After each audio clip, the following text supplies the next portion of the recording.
Hello and welcome to Goodness Lover Live. Today we're going to be talking to Dr. Peter Bongiorno all about how to manage anxiety during this pandemic.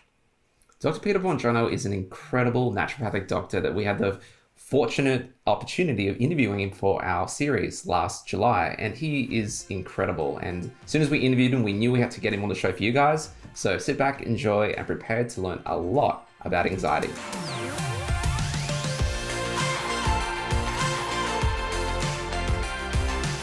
Hey everyone, we are so excited that you've joined us here today. We have a special guest, Dr. Peter Bongiorno. He's an incredible naturopathic doctor from New York City. So Peter, welcome to the show. Thank you. Thank you, Matt. Thank you, Sarah. Thank you for all the great work you're doing and spreading good energy and good information. I'm excited to be here. And everybody, welcome to New York, where the coronavirus is definitely an epidemic and unfortunately is at its probable peak right now, maybe just starting to go past peak. We are plateauing. And certainly it's a time of great fear and great anxiety, especially here in New York. And that's what we're going to talk about today. Well, thanks for sharing. It's interesting to actually get word from someone actually in New York. I'm glad to hear that, it's becoming more manageable, but obviously still a terrible situation. But what we really want to talk to you about today, obviously for people with anxiety, this pandemic has been a really trying time. Obviously for people that already had it, and now we're dealing with a worldwide crisis. How has that been for you? I know you, Dr. Bongiorno, have really thrown yourself into mental health research for many years, and that's why we're so excited to have you here today. We love your work and you're so experienced. And would you like to walk us through, how do you manage anxiety during a time like this? Is it possible? What can people do? What are some practical things that people can do? It's interesting because the last time we went through something in this area similar to this, certainly not at this level by any means, was in 2008. And in 2008, there was that economic downturn, and a lot of people lost their jobs. And for instance, men started having suicide rates at much higher rates than even the year before, right? By 2009, I think it was men's suicide rates are up like 7, 8, 9%. And it does seem like economic downturns alone can create that situation where men feel very uncomfortable, where men feel like they can't provide, and that creates a lot of depression in men. So imagine magnifying that by like 1,000 times with everything going on. People worried about the virus, people worried about their health, people worrying about their loved ones, especially elderly, plus an economic downturn on that. That's not just affecting certain business sectors, but pretty much affecting everybody. So unfortunately, I do foresee a lot of anxiety, a lot of depression coming out of this, a lot of post-traumatic stress disorder, obsessive compulsive disorder. I mean, we have, at least here in the U.S., in the population, 18% of people have anxiety, and probably about 8-9% of people have some form of depression. So, and that was before this all started. So imagine how this is going to affect the people who already have those things, and then bring in so much more to people who didn't really have them around the fence. So this is profound, and I think from a psychiatric standpoint, it's going to affect us for many, many years to come, and I think we have to be ready for it. So as far as COVID-19, I recommend a few things. Not to watch too much news. So if you look at the news, they put a lot of red in the news, right? And it's to instill fear, because they want you to keep watching. And when you get a fear response, it shoots up adrenaline, right? And adrenaline puts out sugar, and it almost becomes like a drug you sort of get addicted to. And you probably know there are some people who get addicted to adrenaline. Well, we all can get addicted to adrenaline. And if you're used to watching the news in the morning and in the afternoon and in the evening, and what's going on? Is it getting closer to me? What's happening? We start to get addicted to that. And we need more and we need more. So all of these news feeds are feeding that. Look at them. They're all red. Right? If you turn on the TV, you're going to see tons of red because red instills fear. I actually have a patient who told me she's, in marketing. She's an expert in marketing. And she said that's on purpose because they're trying to addict you to this and they want you to keep watching. You notice there aren't any calm blues back there, or there aren't any calm greens. It's red, red, red, and it's like blood red, like there's blood in the streets red. It's there's calmer ways to bring information. I would say listen to the radio. It may be a little bit better, although even on the radio they'll have very like antagonistic sound, and something like that. So it's not always better the radio. But so I think the best thing is to just watch what you have to, so you know what's going on, but don't watch more than you have to. So proper sleep is super important. If I had to pick one thing to support the immune system, to lower inflammation in the body, and to make sure that your innate immunity, which is the only part of the immunity we have to fight the virus, is strong, have to get enough sleep. In fact, it's interesting because it seems like this virus affects children the least. And one of the things about kids is that they have about 10 times the amount of melatonin that adults have. And we believe that it might be one of the reasons why they have a stronger innate immune system that can fight the virus. And you notice children barely even get sick, right? And because melatonin itself is a very powerful antioxidant.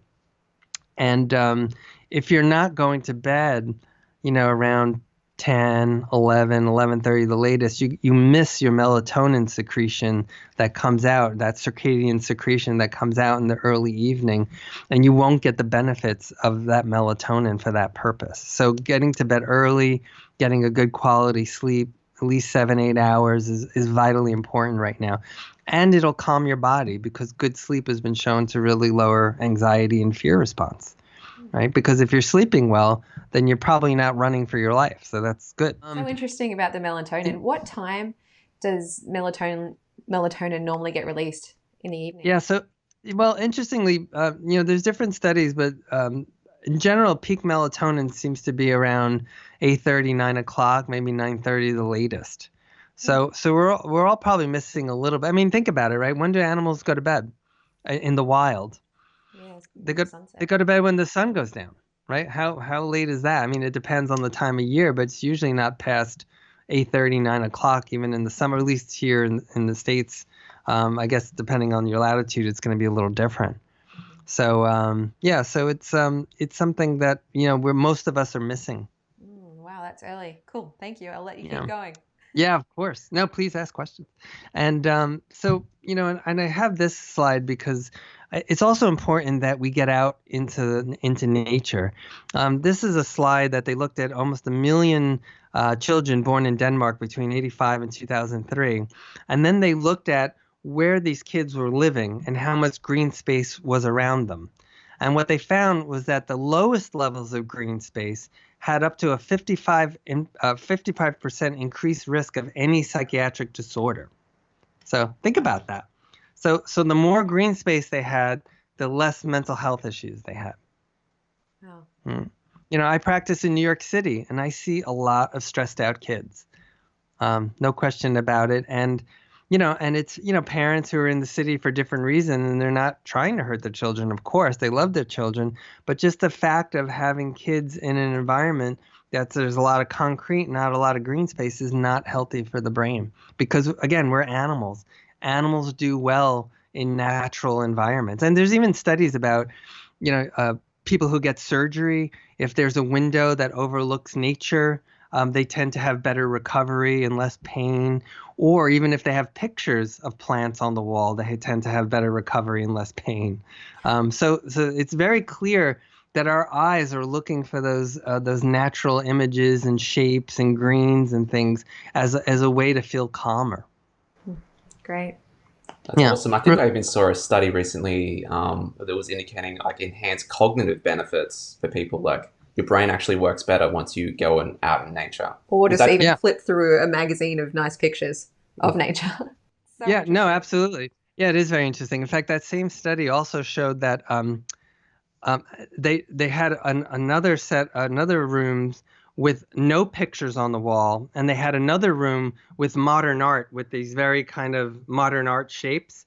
And what they found is the people who had no pictures were less stressed than the people who had like very austere kind of modern. And I like modern art, but now I'm starting to wonder. I'm like, maybe it's not the best thing for me. Yeah, it's a Fascinating. yeah, it's really fascinating stuff. I think I have that one in my books actually. And this slide just basically says, when you have children in the house, you have to look for different behaviors to check in on anxiety and depression in kids. Sometimes you see it more on their body, like tics and rashes, digestive symptoms, sudden mood changes, mood swings that are greater than 2 weeks in teenagers, changes in sleep or eating. So, sometimes kids aren't going to come out and say they're anxious and depressed. They're not going to be able to vocalize it that way, especially if the younger ones. Sometimes you can just sit and ask your child and say, hey, I know this is a weird time right now. How does your friend Tiffany feel about it?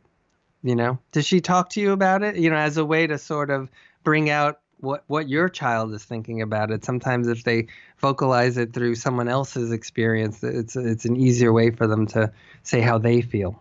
So it's just important to check in with the kids, because sometimes we think, oh yeah, they're handling it, they're all okay, but they internalize. They're very smart and they take it all in. And I think it's important as adults that we kind of temper our anxious responses when we can, because they pick it up.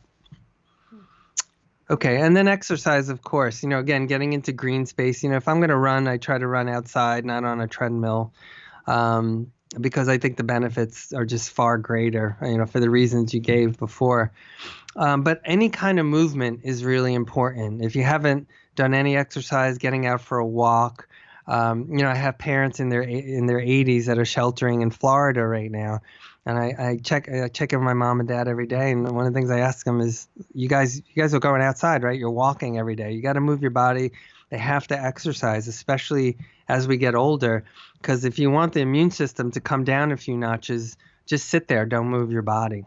So now's the time to do it. Plus, exercise is really going to burn those stress hormones, burn the extra adrenaline, balance blood sugar, and keep us so much calmer. Exercise itself is probably the most powerful anti-anxiety drug we have.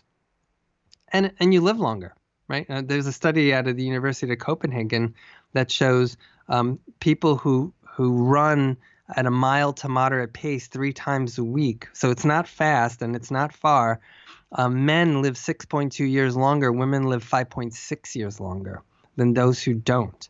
So can you imagine a drug that I could sell you, that I could tell you, this is proven to help you live 5 to 6 years longer, right? Would you buy that drug? I would buy that drug, right? If it had no side effects. Interestingly, in that study, it also showed that people who did moderate to extensive exercise, so they actually didn't live as long. So there's a gentle balance. It's not about doing more. It's about just doing what's right for your body and listening to your body. So actually longevity decreased the more they did. So, Great. and it doesn't have to be exercise. It could be dancing, music. There's other studies on music and how beneficial singing is and how beneficial performing is. I know you guys know all about that too.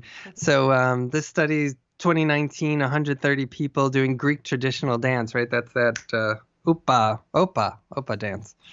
Yeah, and what they found is dancing boosts dopamine, oxytocin, which is the hormone. Oxytocin goes up when you give somebody a hug and you get a hug. Oxytocin goes up when you're cooking a meal and you're smelling a meal and you feel like you're in a safe, comfortable place and with a loved one, right? Serotonin goes up too, which is another calming neurotransmitter. And endorphins, which are those feel-good hormones, right? So really, it doesn't have to be exercise. It could be something like dancing, any kind of movement. Yoga lowers cortisol, and of course, social interaction with those can help too. In the time of social distancing, right? There are foods that are proven to reduce anxiety, zinc-rich foods, and that's interesting to me because zinc is probably one of the number one things you want to have on board in your body if you get sick. Right? So there's studies that are showing that when your zinc levels are low, it's much harder to fight viruses, coronaviruses, flu viruses, rotaviruses, all of these things. So zinc-rich foods can be helpful. My favorite zinc-rich food is probably pumpkin seeds. So Like we have a couple of bags of organic pumpkin seeds, and I eat a handful every day, and I take a little zinc as well. Fatty fish, also proven to reduce anxiety. And of course, fatty fish is great for the brain, right? And it's good for the immune system. In people who have the COVID-19 virus and end up in the hospital, the most likely reason they die is because when they're in the ICU, there's a lot of inflammation. It's called a cytokine storm, and they go into respiratory distress. Well, fatty fish and keeping good omega fats in your body is a good way to balance your immune system so that it doesn't get too inflamed. Asparagus has a component called sarsaparaginin, and it actually has natural GABA, and GABA stands for gamma aminobutyric acid, which is the calming neurotransmitter in your brain. And it's been shown, at least in mice studies, that you can lower cortisol and help the animals be less stressed when you give them some asparagus. So, and it makes your pee smell funny. That's kind of fun too. Not everybody though. That's a genetic thing, but most of us, right? She's like, yeah. So antioxidant-rich foods too. So there's this one study that shows that people have general anxiety disorder typically have much lower levels of vitamin A, vitamin C, and vitamin E versus people who don't have general anxiety disorder. So, and vitamin A itself is very important for the respiratory tract to protect against viruses. In fact, I remember learning in school 20 years ago that if someone is very virus prone or they have a virus, give them vitamin A and it'll help lower their viral. And that's something I've been doing for ever since. For 20 years, I've been giving people vitamin A for viruses. Children, give them small doses. The only time you want to be careful with vitamin A is for pregnancy because you don't want to overdo vitamin A in pregnancy. And you don't want to do mega high doses for months and months because it's not good for the brain. But that's mega doses. Reasonable doses like 10,000 IUs, unless you're pregnant, 10,000 IUs a day is perfectly safe. Great. And take it with food for best absorption. And then foods with B vitamins. B vitamins get very depleted when we're very stressed out. And you need B vitamins for a whole number of reasons in the body to keep it healthy. Certainly to have good blood cells, certainly to have a good immune system, a good adrenal function. So good foods with B vitamins. And which foods have B vitamins in them, like folate? Green vegetables, right? In fact, folic acid, folia, is a Latin word for leaf, right? So things that are generally leafy are going to have good amounts of B vitamins and folate. And they did studies with depression in foods because, people who are very anxious, when you're anxious in the short period of time, you stay anxious, right? You get anxious about this, you get anxious about that. Sometimes when people are anxious over a long period of time, little by little, their body starts to tire out and they start to get depressed, because you get to the point where it's overwhelming and you don't feel like you can handle it anymore. And there are some depression foods based on a few studies. And this one particular study from the World Journal of Psychiatry looked at a number of different studies and identified 12 antidepressant nutrients. So they found when people had enough folate, iron, which of course carries oxygen, long-chain omega fats we mentioned before, magnesium, potassium, selenium. Selenium actually is very important because selenium, from a virus standpoint, has been shown that when people are deficient in selenium, which is a potent antioxidant, they're much more likely to go on to advanced respiratory distress syndrome, which is what basically kills people who have the coronavirus.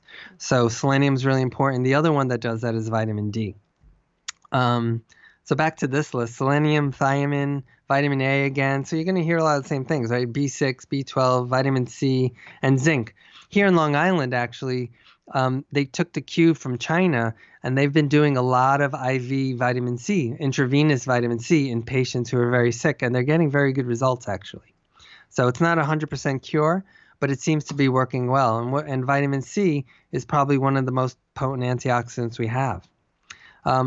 So what were the highest scoring foods? Oysters and mussels, organ meats, and plant-based foods. Again, the leafy greens, like I mentioned earlier, lettuce, peppers, cruciferous vegetables. So,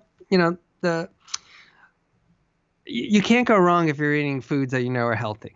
It's really hard to make a mistake with vegetables, and yes, people have certain food sensitivities, but sticking to healthy foods in general is brilliant for anxiety and depression. And there are a number of Mediterranean diets on the studies on the Mediterranean diet that started with Sanchez and Villegas probably in the early 2000s, and what they showed is when people eat healthy whole foods, a good Mediterranean diet, they have much, much less anxiety and much, much less depression. And if they already have those conditions and start eating that way, it decreases significantly. Wow. Thank you, Dr. Bongiorno. I'm loving this. Yeah. And what I'm finding really cool is that like all your suggestions are like double whammies. It's not just like, yes, it's going to help people with their anxiety, but just as much is going to help people protect their bodies and boost their immune system, all of those things to help protect them during this time. So brilliant advice. Thank you so much. Oh, yes, my pleasure. So this is a plate. So this is a typical plate that I would have seen maybe at Christmas time and during the holidays and Easter before we actually have a meal, right? Usually there's a lot of cheese involved, and there's all these processed meats, salami and pepperoni and prosciutto and all this stuff. And I just thought it was interesting because the association with mood and foods. So this says nitrated meats products are associated with mania in humans and altered behavior and brain gene expression in rats. So what we're seeing is that these kind of foods are problematic. So as much as the good foods are very, very healthy, we also know that foods that aren't so good for you really do promote anxiety, depression, mania, schizophrenia, things like that. And honestly, it's probably one of the reasons. Oh, wait, 1 second. There we go. It's probably one of the reasons I can explain my Italian family and why they act the way they do. That was a joke, a little slow in there. All right. So what about probiotics versus foods? Because a lot of people really support the use of supplements, and I think there's a lot of benefits to supplements. But they have this one study here, which came out of China in 2019, and they were really asking the question, well, which works better? Giving people foods healthy that are healthy, or is it better to give them probiotics, or both, or what? So for anxiety symptoms. So it was a Shanghai meta-analysis. They looked at 20. So a meta-analysis means that it's a study that looks at a whole bunch of different studies, right? So they look at all the literature and they try to find the best studies, and then they kind of compare them and decide, okay, as a whole, what do these studies say? So a meta-analysis, in my opinion, is more powerful than just one single study because it's looking at a whole bunch of them. So this looked at 21 studies, about 1,500 people, and what they found was giving people probiotics and giving people healthy foods both were of benefit to regulate mood. But what they found is that 80% of the studies that had food interventions, things like, and that's what it says on the right here, the low FODMAP diet, giving people resistant starches, giving people something called FOSs, which stands for fructooligosaccharides, which are basically these kind of fibers that come with healthy foods that help your intestines keep good germs in them. They found that 80% of those dietary interventions showed benefit, and about 30% of the studies that just used probiotics were effective. So there were no adverse effects for either, and both had a reasonable effect, but certainly the dietary effect had much greater effects. So I think food wins overall.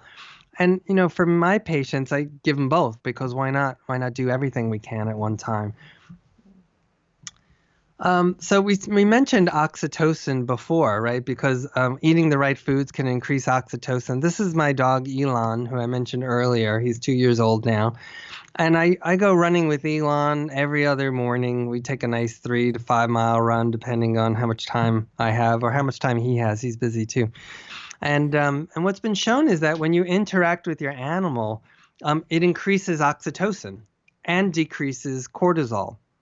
In the human. What they showed was in the animal, it increases oxytocin. It increases oxytocin, which is that calming neurotransmitter that helps your brain make other calming neurotransmitters.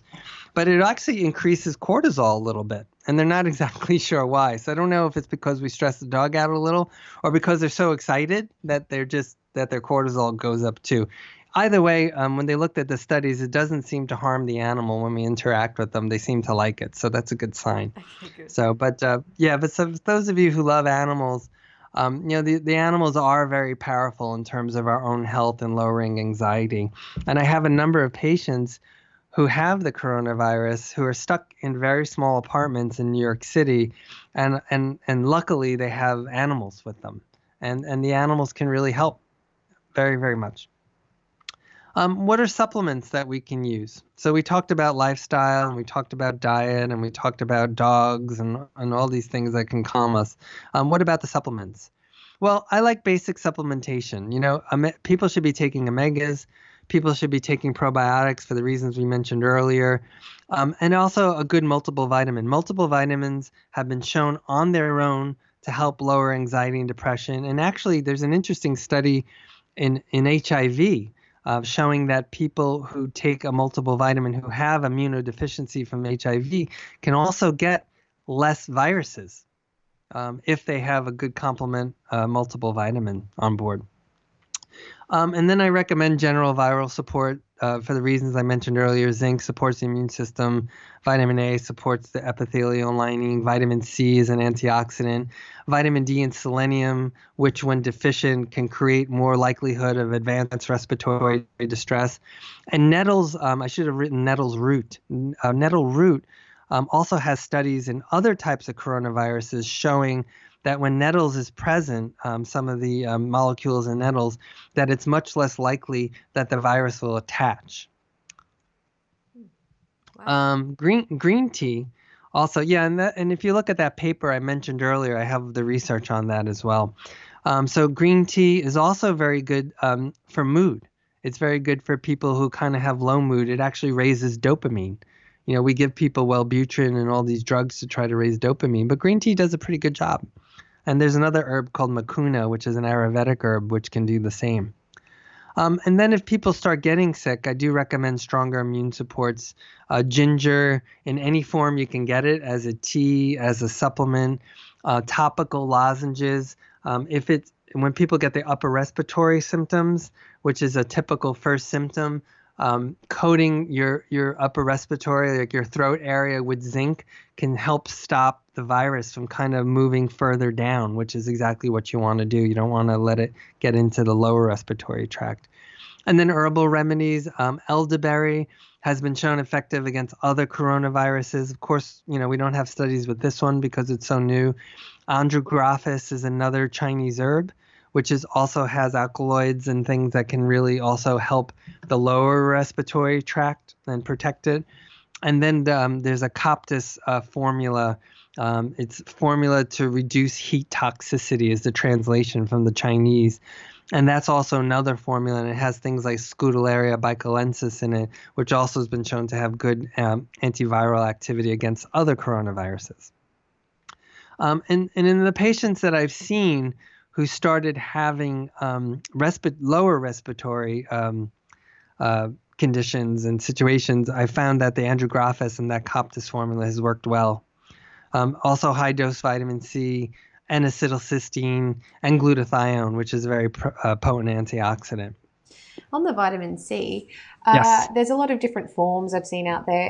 Do you recommend any certain form? And what do you mean when you say high dose? So for anyone at home, what are they looking at? Yeah, that's a good question. So for people who just want to prevent, I usually recommend around 1,000 milligrams of 500 milligrams twice a day. It's really been shown that if you take more than 500 milligrams at one time, if you're not that sick, it doesn't really seem to absorb all that much more into the body, and you end up kind of peeing it out. But if you're sick, your body's going to be using a lot more vitamin C at a much higher level. So I recommend, it depends on the person, but 1,000 to 2,000 milligrams 3 times a day. So maybe 6,000 milligrams, 10,000 milligrams maybe. There is one form of vitamin C I use called the ribosylated C, which people can use as a powder, drink it, and they can actually get much higher doses and get like 5, 10,000, 15,000 in. So, when you're doing IV therapy, you're using very high dose vitamin C that goes directly into the bloodstream. If you're at home, most people don't have that option, but you can use these special ribosylated Cs to get even higher doses. And the good thing is with these special vitamin Cs, they don't seem to cause the loose stools. So I would tell people, I kind of warn them when you're doing higher doses of vitamin C, if you're starting to see loose stools from it, then you should back off because it's not going to give you any more benefit. It's just going to give you loose stools. One of the complicating issues that I'm seeing with coronavirus is that a lot of people are getting loose stools from the virus itself. So it's a little hard to tell what is the coronavirus and what is the vitamin C. So in that case, I'm having them take the higher doses anyway. Great, thank you. I hope that wasn't too confusing. No, that was perfect. Thank you. Yeah. And then I do recommend for anxiety and depression some basic mood supports. I actually formulated this a few years ago, and it does. And what the idea of this was to kind of help balance a few different systems in the body. Chromium has been shown not only to help anxiety but to balance blood sugar. Rhodiola is very good for both anxiety and depression, and it balances the stress system. This axis called the hypothalamic pituitary adrenal axis, which is a system in the body that helps regulate stress hormones. Saffron, which has also been shown to be very useful for anxiety and depression. Berberines, which is also good for balancing neurotransmitters. And then curcumin, which is known as a very potent anti-inflammatory and also very useful for the inflamed brain. And when the brain is inflamed, you can also get anxiety and depression. So each of these components individually has been shown to be beneficial for both anxiety and depression. So my thought was, well, support all those different systems of physiology, the gut, the brain, the stress system, the blood sugar system, all at one time. And that's something that I kind of use as a basic for most of my patients. And then there are some herbal therapies that I like to use for just quick relief, because when people come in, they're feeling very anxious, and most of us are used to the conventional medical system that says, hey, you don't feel good, take this, you'll feel better. And sometimes in naturopathic medicine, it takes a little longer. But I find with these, we can get people feeling a little bit better faster while we're working on the underlying issues. So I like using passion flower, chamomile, which isn't spelled right, tilia, and valerian. Valerian is well known for sleep, but I also give it to people during the day.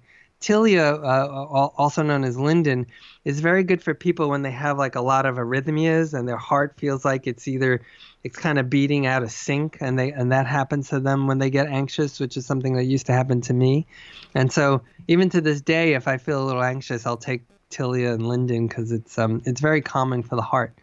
And then magnesium, also spelled wrong, goodness. So magnesium glycinate, also very good for anxiety. The glycinate version is very useful because it helps the brain make more GABA and binds to GABA receptors. Magnesium threonate, which is spelled right, is also a very good form of magnesium because it gets to the brain very quickly and has a much more calming effect than other forms of magnesium. And then GABA itself, which I think has a good mild to moderate effect. Glycine itself, which you can get as amino acid and take in teaspoon. In fact, sometimes I'll take glycine and I'll mix it with passion flower because I find both of them together can really work. Sorry. And then lithium orotate. Lithium is a calming mineral which also supports GABA production and GABA receptors in the brain. Many years ago, they noticed that people in different parts of the world where lithium levels were high in the water had much lower anxiety, much less depression, and virtually no suicide rates. And it's because lithium is very supportive of the brain to calm it. And then if people aren't sleeping, I find probably one of the best things for anxiety is just to get people sleeping better. And besides doing lifestyle and other changes about the room and stress, I also like giving them things like the amino acid tryptophan. Melatonin is very useful, and a Japanese herb called magnolia, which has a component called hinokiol in it, which is very good at lowering cortisol, which can shoot up at night and keep us awake. Okay, and then this is a thyme. This is actually out of my garden from last year, and sometimes what I'll have parents do for very stressed out kids is I'll have them take thyme, which is just a nice herb, and shove it in a bottle as much as you can get in there, and then pour some olive oil in it, and let it sit for about a month, and then you can pour out a teaspoon, and you can take it every day, and that's going to have a few micrograms of lithium in it, because thyme is probably the herb or the plant with the most lithium naturally occurring in it. So you can make your own little lithium oil using thyme and olive oil. Great tip. My mom is going to love that. Oh, yeah? She's yeah, it's good. Stuff. It's delicious. And actually, thyme is one of the things when people are starting to get the symptoms, the breathing symptoms from COVID, and they're getting the coughing and the kind of the tight chest. I'll usually have them do a steam pot, right? And then they put a towel over their head. So you boil water in a pot, and then you take it off the flame. You let it cool a hair, and while it's still steaming, you can throw thyme in there. You can throw a little bit of garlic. You can throw eucalyptus in there, and then you put your head over it with a towel, and you breathe the humidified air like a few times a day. And I find that's one of the best things to help people's breathing feel better. So very old remedy, very effective. And then the last one I like is CBD. And I know there's a lot of hype about CBD, but there's hype because it does work. It's anti-inflammatory. It's a good anti-anxiety. It's sleep promoting. It's very relaxing, and it's been shown to help a positive mood and lower the fear response. So really, in that active fear response, CBD is a very good choice as well. And what's been shown is that it increases a natural molecule in our body called anandamide, which translates from the Sanskrit. It means bliss. And anandamide binds to CBD receptors, cannabidiol receptors, which have those effects. So it's really a beautiful herb, and I do recommend if people get it. This is the one we use. There's many good out there, but there's also a lot of junky ones out there. So just make sure you do your homework and find ones that work well. And okay, so in summary, we talked about a lot of stuff, right? Like how do we deal with anxiety during the coronavirus? Sleep, exercise, meditation, psychotherapy, the right foods, connect with loved ones, the positive thoughts, the right supplements, and have the right schedule. And you certainly don't have to take all these supplements, but when you have specific issues going on, hopefully this will help you know which ones to go to. Fantastic. I wanted to ask about, CBD. I think for a lot of people, well, it's still illegal here in Australia, and I think for a lot of people are maybe nervous because it has been illegal or is illegal, what would you say to someone that is like, oh, isn't that marijuana? Like, why is this okay for me? And could you speak to that? Yeah, that's a very good question. So there's cannabis has two basic types of plants. One is the marijuana plant, and one is the hemp plant. And they're very, very similar, and they actually look very similar. The marijuana plant has two main components you could think of. One is CBD, right? And one is THC. The THC has the psychoactive component. And so that's the ones that, when people smoke it or take it, that's what makes them feel high, right? The CBD makes them feel calmer, but not high.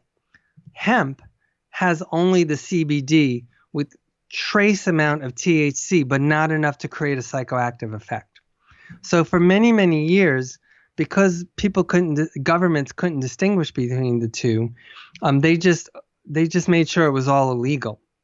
Now in certain countries like the United States, I think it was about 2 years ago, they signed this bill called the Farm Bill, where they allowed people to start producing things from hemp because they realized hemp is such a brilliant plant. It's so strong. In fact, hemp in the United States during the time of the Revolution, hemp basically helped the United States become a country because it was so strong. It was used for rope. It was cheap. You could grow it very easily, so that it was used for a lot of things. And really, it was used only up until the point when nylon came out. And then they stopped kind of using hemp because they were producing nylon even cheaper than you could make hemp. Then you could grow hemp. So hemp kind of stopped being used, but we had this beautiful component called CBD, which was also misunderstood and stopped being used. But the truth is, CBD has no effective psychoactive component. In fact, there's even studies in children giving very, very high doses of CBD for epileptic seizures and finding no side effects, certainly no psychoactive effects.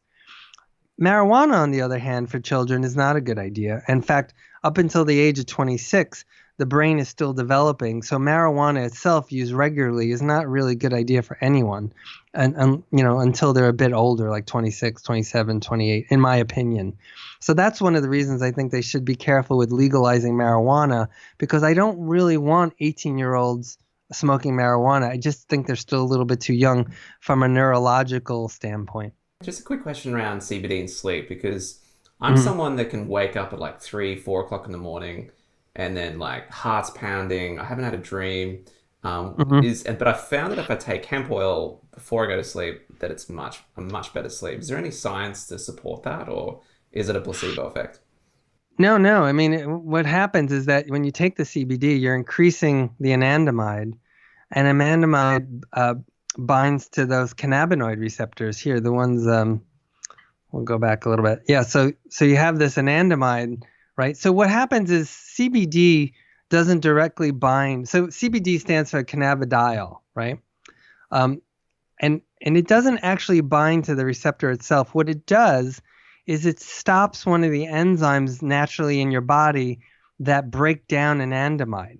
When you're very stressed out, you naturally break down anandamide because your body doesn't want you to sleep. It wants you to wake up early because, there might be somebody attacking you, so you got to be ready. So you don't want to sleep when there's a predator, right?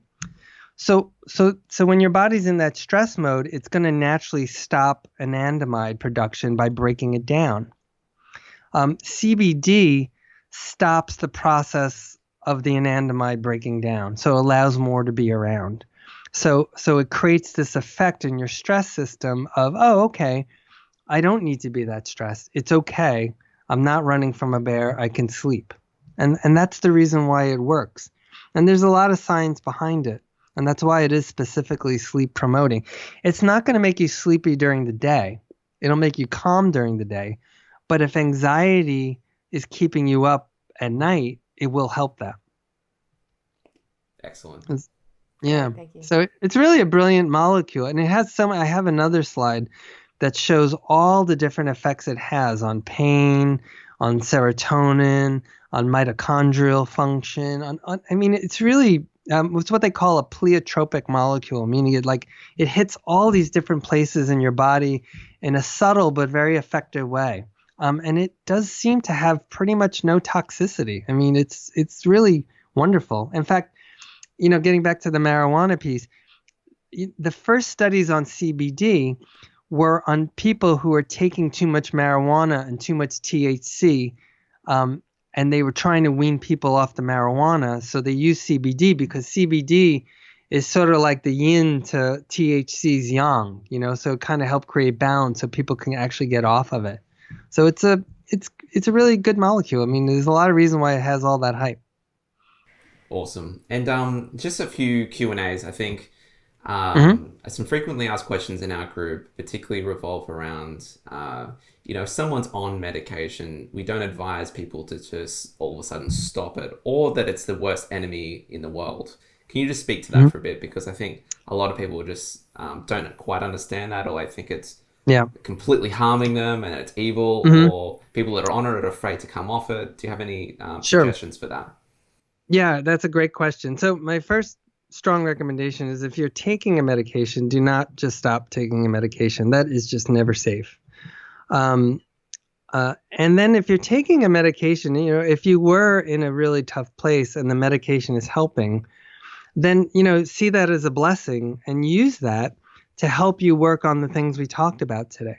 Because if you work on those things, you will get better. And as you get better, then you'll need the medication less and less. And if you work with a qualified practitioner who's well versed in using natural therapies and understands how medications work, then he or she can really help you get off safely when it's time. What I generally recommend, most of the patients who I see come in on medication, and the first thing I'll tell them is stay on the medication. Don't make any changes. Let's work on things. Let's learn about your body. Let's find out what's out of balance. Let's fix that. And then we'll get to the place where you will be strong enough to slowly wean. And then when it's ready for that, when the body's ready to wean off the medication, then there are herbs and there are amino acids and supplements, like I talk about them in these books here, that will help do that. And the mistake that a lot of, I think, conventional practitioners make is that a patient wants to get off and they say, okay, well, let's go, let's do this. You do a half for a week and then you do another half for another week. And then the third week you can stop taking it, as an example. And usually that's too fast, right? And if you haven't fixed anything and you haven't fixed the reasons why the person went on it to begin with, then it's not going to change, right? It's just going to go right back. If their digestion isn't better, if they're still not sleeping, if they have way so much stress in their life, then of course, why would they feel better once they get off the medication? So medications are fine, but I think we get into trouble because we use them, we feel better, and then we just keep using them, and there's no plan, to really fix the issue.